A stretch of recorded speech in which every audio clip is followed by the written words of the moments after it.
নমস্কার বন্ধুরা, আজকে পড়ছি লীলা মজুমদারের পাকদণ্ডী বইটির দ্বিতীয় পর্বের ৫৮তম অংশ। এইরকম ছোট ছোট বহু মজাদার ঘটনা দিয়ে আমার ওই ৭টা বছর ভরেছিল। ওগুলোকে আমি আমার জীবনের একটা আনন্দময় অংশ বলে মনে করি। তখন অবশ্যই মাঝে মাঝে সাময়িকভাবে মাথা গরম হয়ে যেত।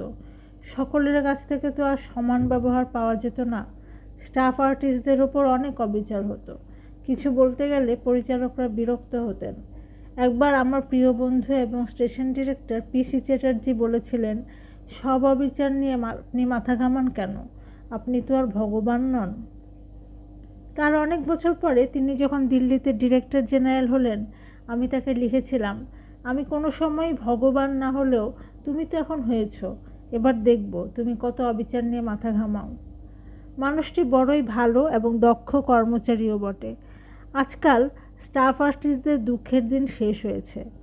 যতদূর বুঝি অন্য অফিসারদের সঙ্গে তাদের পদমর্যাদা ও মান কিছু কম নয়।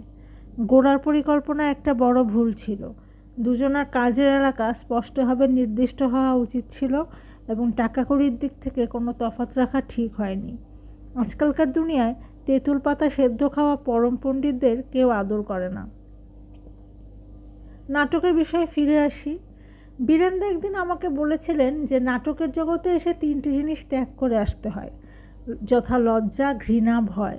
তা সে ফিল্মেই হোক বা মঞ্চে কিংবা বেতারেই হোক। মহড়া দেবার সময় জয়ন্ত তার ছোট অভিনেতাদের শেখাতো, ভয় ছাড়ো, লজ্জা ভোলো, যতদূর সম্ভব নিজেকে ছেড়ে দাও, বাড়াবাড়ি করো, সত্যি সত্যি কুম্ভকর্ণ কিংবা বকরাক্ষস হয়ে যাও। ওই বয়সের ছেলেমেয়েরা এমনিতে স্বাভাবিক আচরণ করে, খুব বেশি কৃত্রিমতা জানা থাকে না তাদের। বেশিরভাগকেই যা শেখানো যায় তাই মেনে নেয়। কেউ কেউ শিক্ষকের হুবহু অনুকরণ করে। আমার মনে হয় তারা বেশি দূর এগোয় না। আরেক দল আছে, তারা শিক্ষকের শিক্ষার সঙ্গে নিজের বুদ্ধিও জুড়ে দেয়। হয়তো খানিকটা সামলে দিতে হয়, কিন্তু তাদের যে নাট্যবোধ আছে সেটুকু প্রমাণ হয়ে যায়। বীরেন্দ্র কিশোর ভদ্র আর জয়ন্ত চৌধুরী, এই দুটি মানুষ যদি অন্য কোনো অগ্রসরবান দেশে জন্মাতেন, পৃথিবীজোড়া নাম হতো। দুজনের পদ্ধতি দেখতাম আলাদা। বীরেন্দ্রের মধ্যে কতগুলো ধ্রুপদী নিয়ম দেখতে পেতাম। জয়ন্ত একেবারে আধুনিক, যার চোখে নাটকে আর সত্যিকারের জীবনের সংলাপে কোনো তফাৎ নেই। আমি ভাবতাম ধ্রুপদী বিষয়ে বীরেন্দ্রার জুড়ি নেই। সমসাময়িক নাটকে জয়ন্তর হাতের তুলনা হয় না। এসব আমার ব্যক্তিগত মন্তব্য। ইংরেজি সাহিত্যে এমএ পড়ার সময় নাট্যশিল্প নিয়ে যে সমস্ত পড়াশোনা করেছিলাম, হয়তো আমার মতামতের ওপর তার প্রভাব আছে। ব্রাহ্মণবাড়ির মেয়েরা সেকালে স্টেজের নাটক দেখার কতটুকু সুযোগ পেত, মহড়া দেবার কথা ছেড়েই দিলাম। শব্দ সম্বন্ধে আগে এতটা সচেতন ছিলাম না। এখানে শব্দ বলতে আওয়াজ বুঝছি, কথা নয়। আমাদের চারদিকে রোজ রোজ সারাদিন ধরে কত রকমারি আওয়াজ হচ্ছে আর বৃথা নষ্ট হচ্ছে, কথা আগে কখনো ভাবিনি। আমার আসল কাজ যে লেখা ছাড়া আর কিছু নয়, আমি চিরকাল জানি।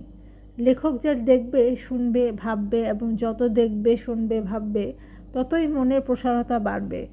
আমার আরেকটা সুবিধা হয়েছিল, কলকাতা ও তার আশেপাশে যত লেখক বাস করতেন তাদের অনেকের সঙ্গে পরিচয় হলো।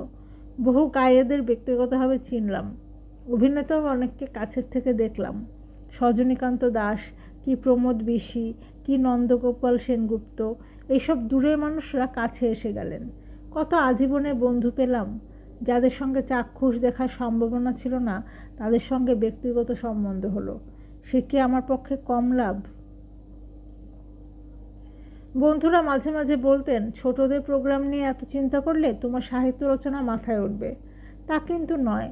আমি মনে মনে জানতাম এদের নিয়ে আমার আসল কাজ। জয়ন্ত ছিল আমার মানসপুত্র। ওর সহযোগিতায় কত যে নতুন ধরনের প্রোগ্রাম করেছি, এখন আর কেউ তেমন করে না। কত সময় ভোরে যন্ত্রপাতি, সরঞ্জাম, গোটাকতক ছেলে মেয়ে, দক্ষ চালাবার কর্মী, দু একজনকে নিয়ে রেডিওর গাড়ি করে বেরিয়ে বাইরে থেকেই রেকর্ডিং করে আনতাম। সেগুলো যেমন উপভোগ্য তেমনি শিক্ষাপ্রদ হতো। চিড়িয়াখানার অধ্যক্ষের সঙ্গে একবার ঘোরা হলো। এমনকি সাপের গর্জানি পর্যন্ত জয়ন্ত তুলে নিল।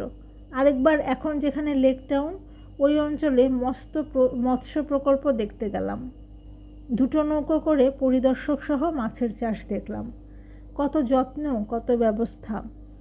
কয়েক ঘর রাজবংশীর সঙ্গে আলাপ হলো, আমাদের গরম মাছ ভাজা খাওয়ালো।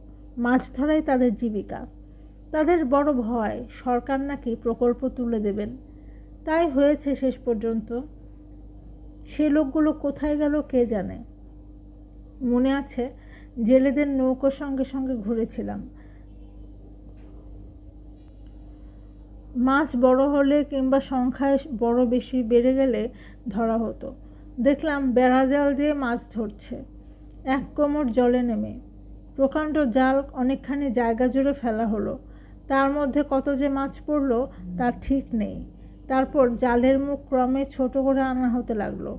ছোট মাছরা জালের ফাঁস গলে পালিয়ে গেল, বড়গুলো আটকা পড়ল। কি তাদের আকুলি বিকুলি! লাফ দিয়ে জাল ডিঙিয়ে অনেকে পালালো। জয়ন্ত তাদের লাফ দিয়ে পড়ার ঝুপঝাপ শব্দটি পর্যন্ত তুলল। জেলে সর্দার সব বুঝিয়ে দিল। কি দক্ষ, সরল, বুদ্ধিমান তারা! আমার নাটঘর বইতে ওদের কথা একটু লেখবার চেষ্টা করেছিলাম।